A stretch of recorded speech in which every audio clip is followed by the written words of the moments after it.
joining us here in the fray to talk about all the good news involving the election. He brings tidings of joy. Stu Burguiere. Thank you, Pat. I appreciate the warm welcome. Mm-hmm. That's great to have you. It really is. Thanks. I'm very tired. Bring us great tidings of good tidings of great joy. Yeah. Did you spend the night in the building last night? I did. Oh, I did. No. Woke up relatively recently. Welcome. As you may be able to tell. Yeah. So, I mean, look, this is a really close election. It's it's interesting. Like you go through the night last night, and like I think Trump performed really well in Florida, exceeding expectations there. He did what he had to do. It seemed like in the South. Georgia though is really really close. He could very well still winning lose it. He's still winning the vote count. A pipe burst, so there's some counting. You never know when another pipe is going to burst, Pat. That's true. So that could happen at any time. Yeah. But there's still a decent amount of vote there. We've got crumbling infrastructure, and that pipe bursting proved it. They should have fixed it by now. They should have. But no, too many pipes are bursting. This is Trump's fault. He said he was going to do infrastructure week, and he never did it. No. So if he would have just fixed that pipe, that was the difference between him getting reelected president. Georgia, though, may very well come back because it's going to tighten for sure from here. We just don't know if it's going to tighten enough for Biden to pull it off, or it isn't. If Trump's going to. I'm going to say it isn't. It's not. Okay. Okay. I must believe that. But I always get made up for being so pessimistic. But it's like here we are on the next morning. Right now, if there's a bunch of open states here that could go either way. If they go Biden's way, except for Georgia, then my map would have been perfect. That's how close. But also Really? Trump could win. Yeah. So I have no freaking idea. No, I have no idea where we are from here on out. I mean, we are in. A lot of this has to do with the way they count the vote. For example, because obviously this makes perfect sense. In Florida, right? Florida, this gigantic state with all this vote, they take the vote and they announce immediately when the elections, closes. Here's all of our absentee voting and early voting, and then we're going to count the rest of the vote. They count the rest of the vote, and within a couple of hours, we know the results of one of the most complicated states in the Union. 2 time zones. Yeah, 2 time zones. It's no problem. And at the same time, Pennsylvania listen to how dumb this is. Number one, they are not allowed by law to count any absentee or early votes before election day. So they've got millions and millions of ballots just sitting there, and then they have to wait till 7 a.m. on election day to start counting. Why do you think that is? I mean, it's the law there. It's a stupid law. It's a stupid law. They realize what the benchmark's got to be anyway. I mean, possible, but Florida does it the exact reverse, right? I mean, all these states have different ways of doing this, which is why it's very complicated. But when Pennsylvania announces their vote, they announce not early vote first. They announce day of vote first.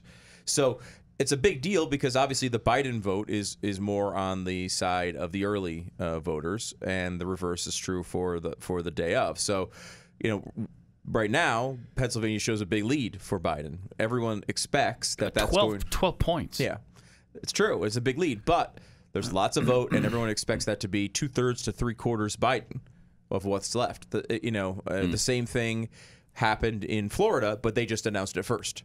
And then so Florida, if you just popped on right as the polls closed, you'd be like, oh my gosh, Biden's winning Florida by a lot, and then Trump narrowed it down quickly and then passed him with day of vote. Right, the same thing. The reverse is going to happen. It happened last night, overnight, as we were sleeping in Wisconsin. Where Trump was still leading. Thanks for stopping, Stu. Wisconsin when I went to bed. Now I think he's up by a little bit. Yeah, I think he's going to win Wisconsin. Biden's going to win. Yeah, I mean, look, 99% of the votes counted. He's up by 21,000. So doesn't look good. It doesn't look good. But Michigan is still. Still Michigan. He's ahead in Michigan.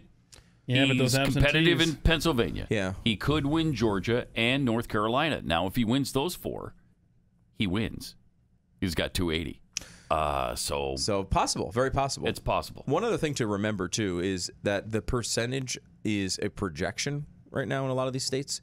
So they're like, well, 75% of the vote is in. Well, 75% of what? 70% of question mark, because they don't know actually it's 75%. It's 75% of their estimate of how many votes there will be. So they don't know exactly, and it just adds another layer of complication. You could see something at 97%, and instead of 3% left, it could be 6%, which could totally change the calculus of a closed state. Can you think of any reasonable answer for why they stopped counting votes last night?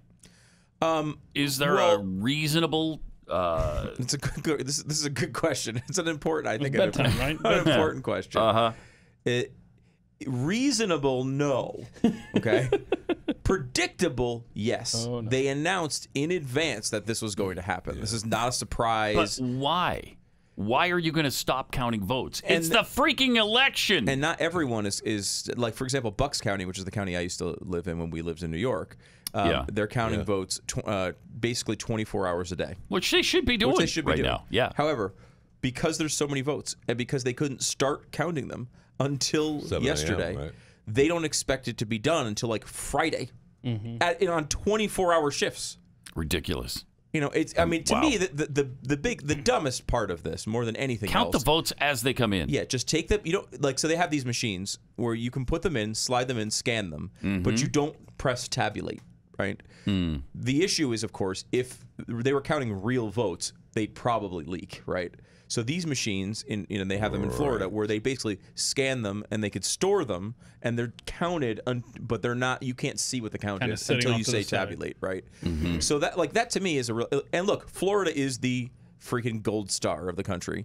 The same way with all the COVID data, all their data is better than everyone else's, and it's embarrassing that all these other states can't figure out how to do it as well as Florida does it. This should not be a challenge. This should be something that every one of these states should be investing money in. I would say that this would be, if you're going to spend $80 zillion on another, freaking bailout program, investing in making this data reliable and fast is a really good way of doing this. Which is amazing for Florida because they're the ones we made fun of for so long. With the pregnant Chads, the aborted Chads, the dimpled Chads. This is why, though, right? This is why, because they fought back from that. Lesson. But I thought that's what we were doing in many of the other states, and that was wrong thinking. But because we were supposed to have Russian interference, we were supposed to be spending all this money on making sure that our election process was the gold star, right? In all these states. No, we're still waiting on, Millie and Eve to wake up and have their morning tea before they get back to counting. I don't want to carry the water for stupid Pennsylvania, but could possibly one of the reasons why they hold on to those tallies is because that's one of those states where you can change your vote? I'm just theorizing. And you can go back in. Maybe. We'd screw up everything. Maybe. Yeah, I don't know. Yeah, that's a good point. I know there are states where you can do that. 7. Which again is it's like make up your mind and send a stupid thing in. I don't know. It's like, and a lot of people may have to change their vote back to Biden. Right now, now that it's really close, I'm going to change my vote back. Yeah. So I don't know. I mean, like I think we are. If you watch the president's speech last night, obviously, like he's planning a very big legal challenge, kind of, I would say, to anything if it's going to work. And we already know the Democrats do that every time. They do that whether they're close or not.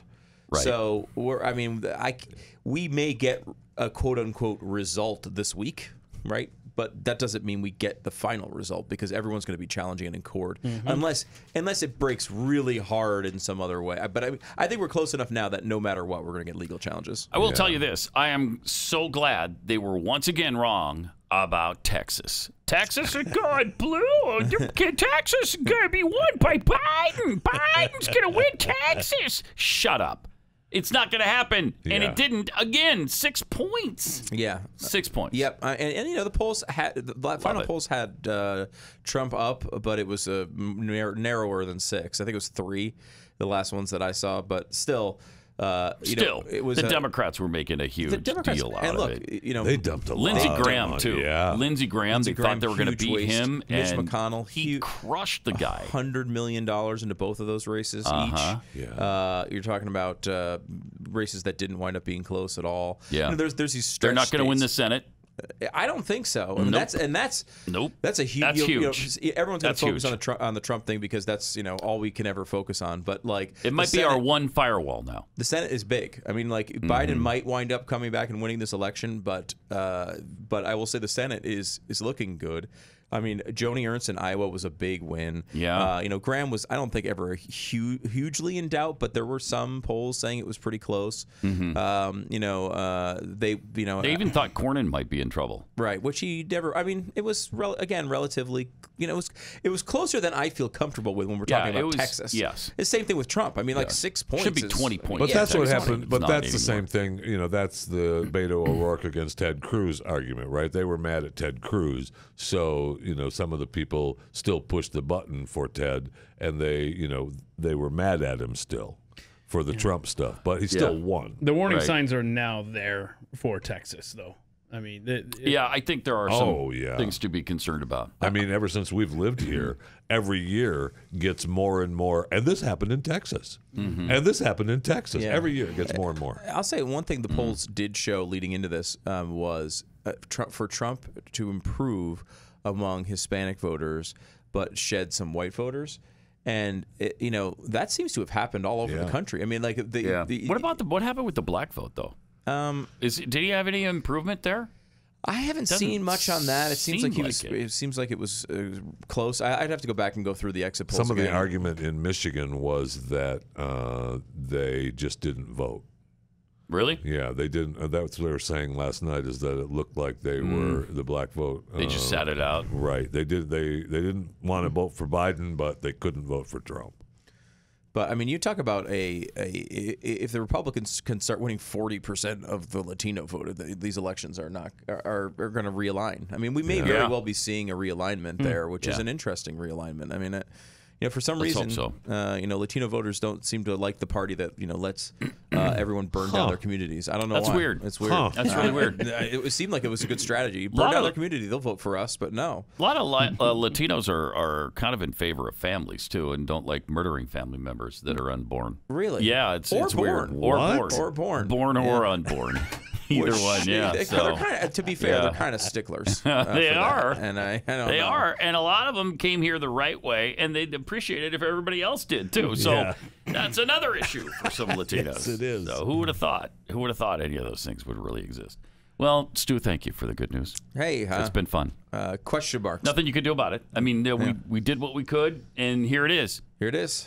I mean, it's going to take a miracle probably, and I don't know that we deserve one. That's the problem. I know. We don't deserve one. We don't deserve one. But I don't know. But that I it's a want miracle. one, please. It's not one more. Just give us one more. It's not a miracle from here, though. It could still happen. I think Trump could still win. Yeah, he could. It's not. He could. It's not. I don't think it's time to be cataclysmic about it. It's just you just got to sit back and watch this vote get counted. And I don't know that anyone's going to sit around and wait for that. I think everyone's just going to declare a victory, and then we're all just going to have a civil war. The miracle. So, see that. The miracle will be that the Democrats forget where they hid the ballots. Well, and there's a lot of pipes about to burst. A lot of I know ballots. about to that. burst. Right. Be worried about that. We should have fixed the crumbling I infrastructure. know. Thank you.